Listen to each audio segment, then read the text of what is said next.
Today we're working with metal and leather to make these incredible bracers. Stay tuned. Greetings adventurers and welcome to Skill Tree, where we learn how to do just about everything. Now I've done etching on this channel before, but it's always been electro etching. That's where you take some sort of a DC power source and electrolyte and you use that in conjunction with like, I don't know, a cotton swab or something to actually remove metal. You can check that out right here if you're interested. For today's episode though, I really wanted to try out some acid etching. So that's what we're gonna do here today. We're gonna acid etch some brass plates and put them onto some bracers to make an epic piece of armor. Before we jump into that though, my analytics say that only about 40% of you who watch us all the time are actually subscribed. So that other 60% of you, if you could just click that button, that would really help the channel out. Cool, let's jump right in. So the brass I'm going to be using for this project is actually just these 20 gauge sheets that I was able to get from the hardware store. But before I could really start getting any designs laid out on those sheets, I needed to know kind of like where they're going to go, right? So for that, I just kind of took my basic measurements for a bracer, measuring the largest part of my arm, my little chicken wrists, and the distance between. I've covered bracers a bunch of time on here, so I'm not going to go crazy with how to do it. You can just check out this video here if you're interested. Anyways, I cut those round measurements in half, put them onto a folded piece of paper here, getting half of my design so that when I cut it out, I have the entire bracer design. With those measurements, I can now just kind of lay out everything so I can get a good gist of like where my metal will go and how much I actually have to work with. To make that even easier, I retraced my design on another piece of folded paper and just kind of laid my piece of metal in there, making sure I lined it up with its own kind of middle mark, and then trace that in that space. So by doing that, I'm gonna know exactly how far in that metal can go. So it's an easy matter to just go back in and kind of give it a top and a bottom, leaving roughly even space in both. Just trying to make it look as appealing as possible. I then cut out that piece so I can use it as a template right against my metal. But in doing so, I noticed I actually had a good chunk of unused metal down here. Not only that, but I noticed that like on the bracer, there's a lot of space on the sides as well. So using that measurement of that leftover chunk of metal there at the bottom, I made this little paper template that'll fit right in this space. With something of that size, I can actually get two out of that leftover space. One for each side of my arm to keep everything symmetrical. All right, so next we're gonna like design what's gonna actually go onto this, but before I did that, I actually just went ahead and spray painted down those brass sheets with some of this fast drying primer. This is just going to act as our resist, which is what stops the acid from etching away places you don't want. So think of it as like a stencil for the acid, right? Anywhere we remove, the acid's going to actually be able to touch and that's what's going to etch. But everything that's under that paint is going to stay safe. Now I didn't show it here, but I actually did it on both sides so that I can just kind of plop the whole thing into the acid without having to worry about the back etching out too much. Though I have seen some people just kind of like stick it onto a piece of foam and float it. In fact, I think that's how Dark Horse did his. Definitely check out his video too when you're done with this one.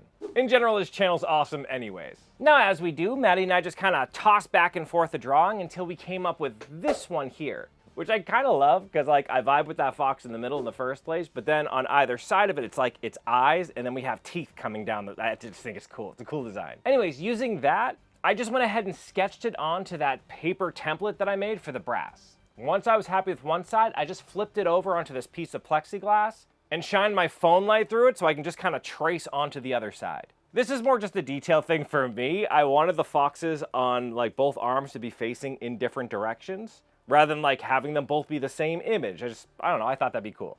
I also did the same thing with the little plates that are going to be the eyes here. Again, since they're eyes, they have kind of like a little shape to them. I just kind of want it to look like they're looking the same direction rather than having like one eye normal and the other eye flipped upside down, all derpy looking. That's all well and good, but it kind of leaves us with a little bit of a dilemma. Like, I just drew these things on paper, but how am I going to actually get them onto the plate where we need them?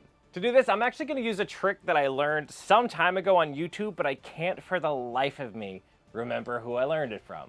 It was like a couple years ago. If you guys find this trick somewhere on the internet, send it to me. I'd like to remember. Anyways, we're basically going to make our own transfer paper. Now I think you can do this with tracing paper, especially one that has almost a consistency of like baking paper, you know, where one side is kind of smooth.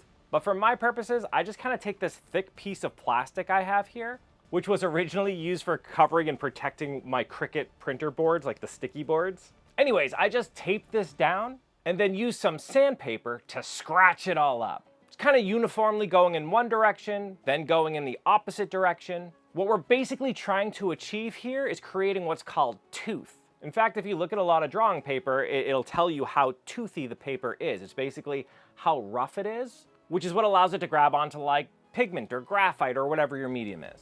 As you can see, the part that isn't scratched up doesn't take any of my graphite at all. Whereas on that toothy side, it now takes it easily.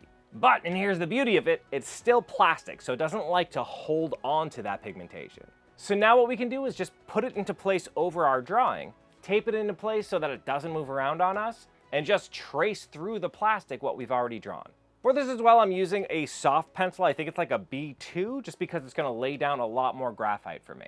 But once I have it all copied up, I simply put it toothy side down onto my piece, secure it into place, and then trace over all my lines. Now you can see when I lift that plastic back up, bam, drawing's in place. I like that little trick. It's a lot easier than using like a graphite paper or whatever, because you can't see through that, right? So you're not always positive of how you matched it up. Whereas with the plastic, you can see through it. You can get it exactly where you need it. Just remember though, it is going to be flipped from the way you draw it, right? So just make sure you draw everything in the correct direction. Now, I had gone back and traced every line, but I realized after doing the second one here and getting that all traced out, that I could just kind of position it into place, and then I wrapped a paper towel around a credit card and just kind of scratched onto the surface. This was way faster, and it totally took. It looked great. All right, so now that we have our drawing all in place, it's time to remove the pieces that we want to be etched by the acid. To do this, I'm just using this little stylus I have here that has kind of a scoop edge to it. I think it was in one of my like clay kits or whatever. But it did a great job scratching away the paint. But you can use anything that'll do this for you. There's no special tool you need for it, just whatever can scratch away the paint efficiently.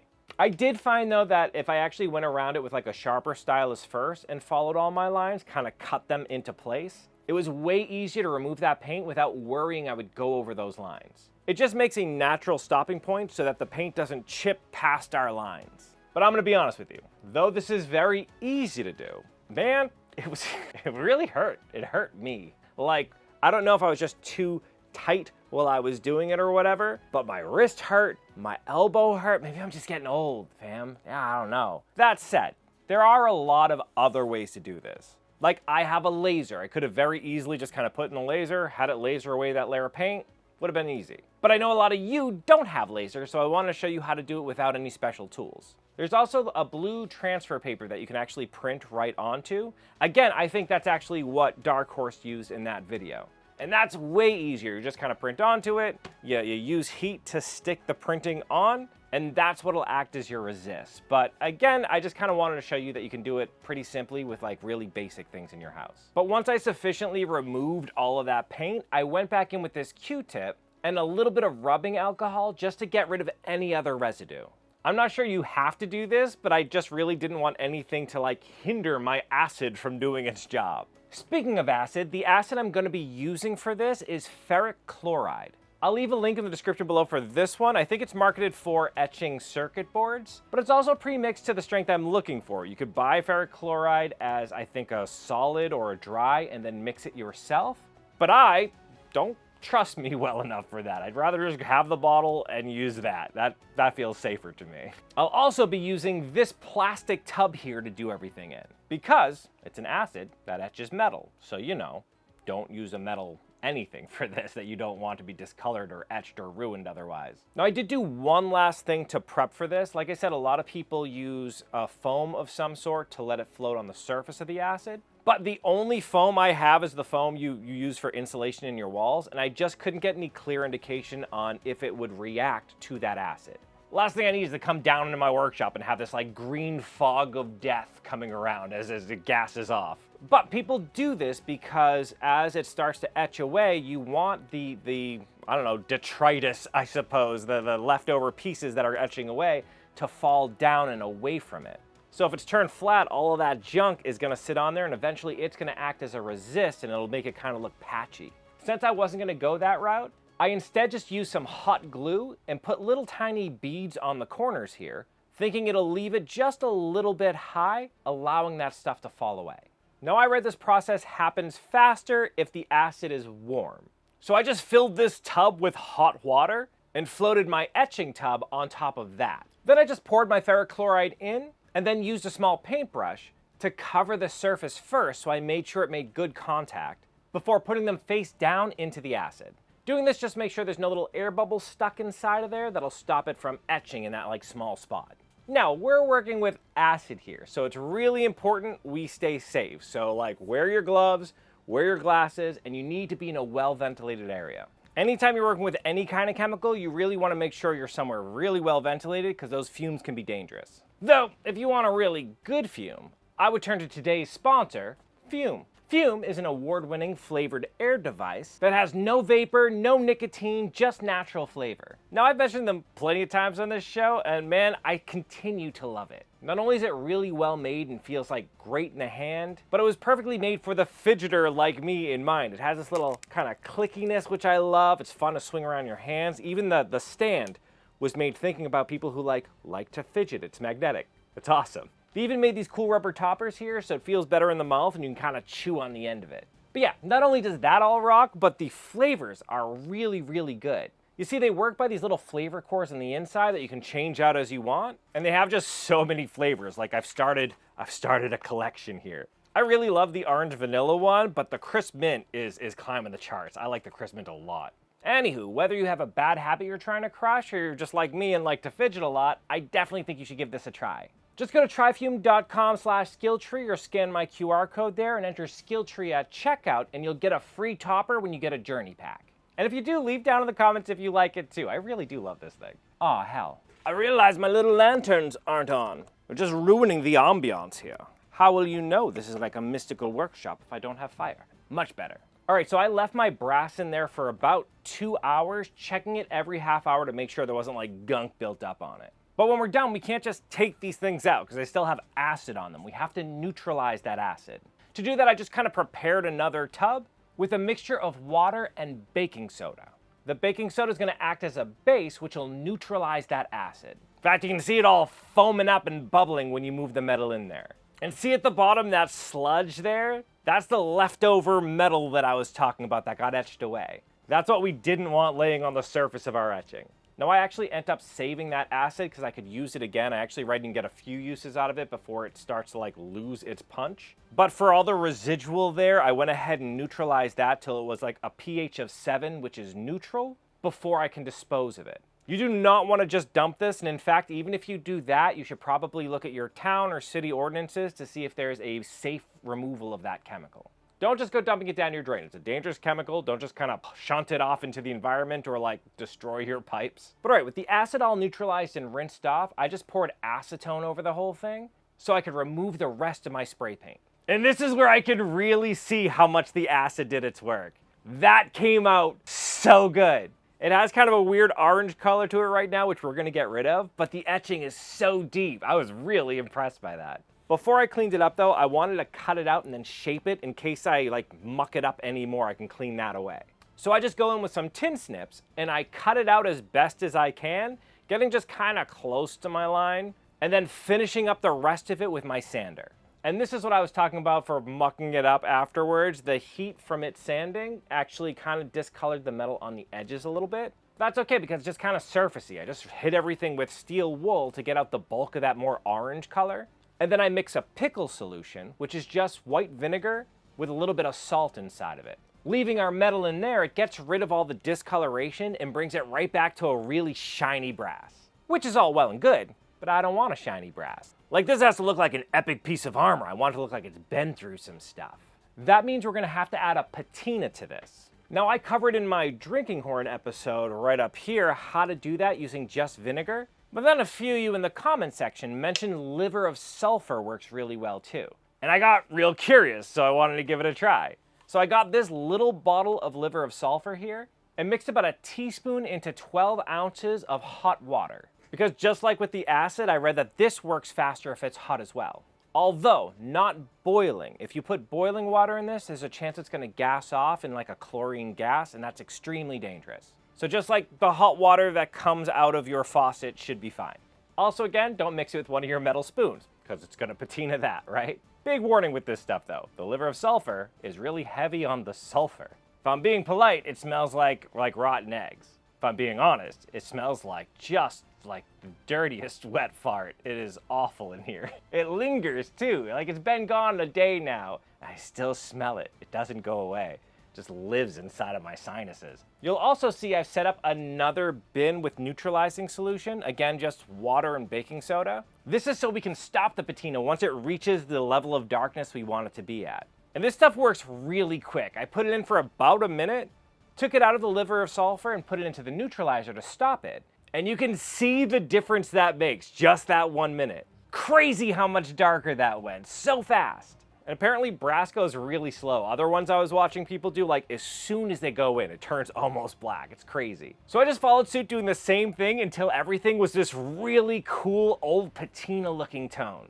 At first I was gonna use steel wool to make the highlighted spots better, but just like, look at how cool these are. Oh man, I'm gonna leave them just as is. I love that, that looks so good. Now that we have them, let's do something with them. Really excited about this. So using that paper template we made earlier of our bracer, I went ahead and cut it out of this 8-ounce veg tan leather. Now I won't go crazy with detail, it's more about the metal than the leather in this episode. Suffice to say I did all the things we do with leather, beveling the edges, burnishing them down so they're nice and smooth. I punched all of my eyelet holes where those things are gonna go. Again, if you wanna know more about that, you can click on that bracer episode or check out this entire playlist here about leather.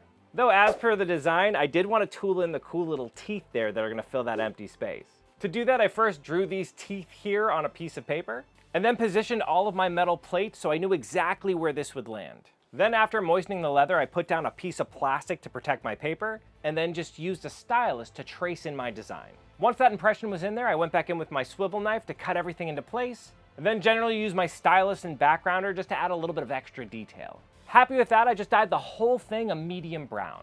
Now I learned fairly recently that you can actually wet form the leather once you've dyed it, because it's wet with the dye, so it actually works out really well. So I just kind of shaped this into the position it would need to be, but also flared out both ends where it kind of meets with my wrists and up towards the elbow there. This is because every bracer I've made, eventually when I'm actually using them like at a LARP or something, I end up wearing either here or here. Like me moving my arm, it hits here, or moving my wrist, I start to like get just kind of sore there. So the thought is by flaring this out, it'll give me a lot more range of motion without it digging into my skin. With that good to go, I just added a resist to the whole thing to shine it up and help protect it, and gave it a good buffing to make it all pretty like. That's looking pretty cool right there. Home stretch here, just a couple more things to do. First, I wanted to drop in these brass eyelets here that match the whole look pretty well. I just locked these in with the appropriate anvil and striker that came with their little kit. With those connected, it's time to put the brass on, but we need to bend it into shape first. To do that, I just used this big ass dowel I had laying around and used it to bend it evenly until it fit really nicely around my arm. Also, I think this is the second episode in a row I used that big ass dowel. That's turning out to be it's a good tool to have around. Just a big ass dowel. And then actually lock that into place where it'll go, I have these double-ended rivets here with a dome top that just so happen to match my patina perfectly. So I just simply drilled some holes in the corners of all the pieces I wanted to put onto my leather, then put them in place and used an awl to mark where the holes will go. From there, it was a simple matter of just punching my holes, pushing the stem of the rivets through the holes in the leather and my metal plates, and then locking the cap in place with a recommended striker.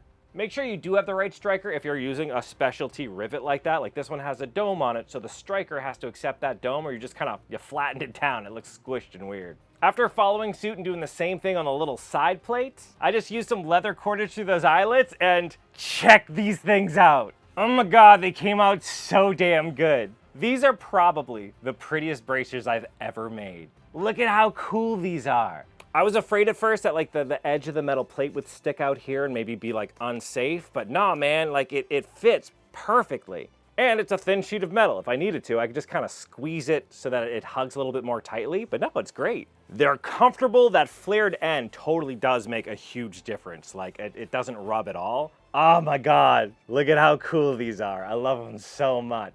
And that whole etching process, if you were to be doing that and streamlined it, maybe use that blue paper I talked about, that's the heat transfer, that's so easy to do. And it comes out so cool. It's like perfect and clean.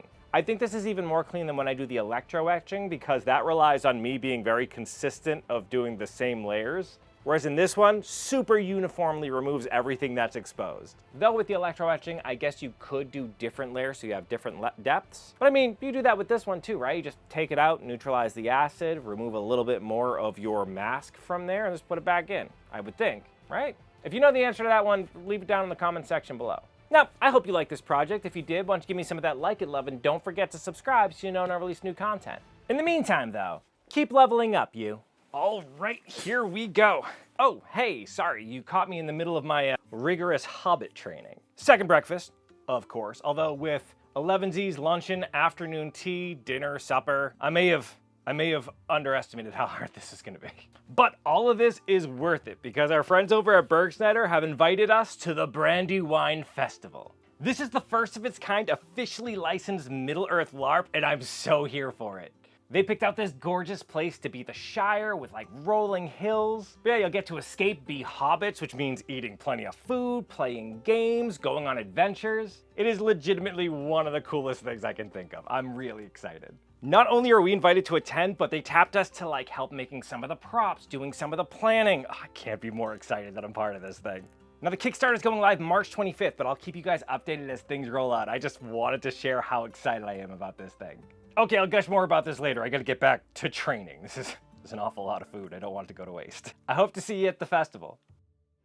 You made it to the end screen. YouTube loves it when you do that. It's a fantastic way to support this channel. Another great way to support this channel is by joining these people's noble ranks. These are our Patreon members, and we can't do any of this without them. Because of them, I can afford to play with acid in my basement. A huge shout out to our Grandmaster tier Patreon members. Just a Guy from the Southwest, WildFox99, Froggy, Dragon Designs, and a big welcome back for Yuri Sastro. Man, he always just laughs at me because I get it wrong and he doesn't want to correct me. How do you say your name? Anyways, you know who you are, thanks. If you like what we do here and want to support us, consider joining the Patreon, link in the description below. Otherwise, you can watch one of these episodes that YouTube thinks you'd like, and that helps out a lot too. Now I'm gonna leave this space because it smells like fart. That liver of sulfur, it lingers long.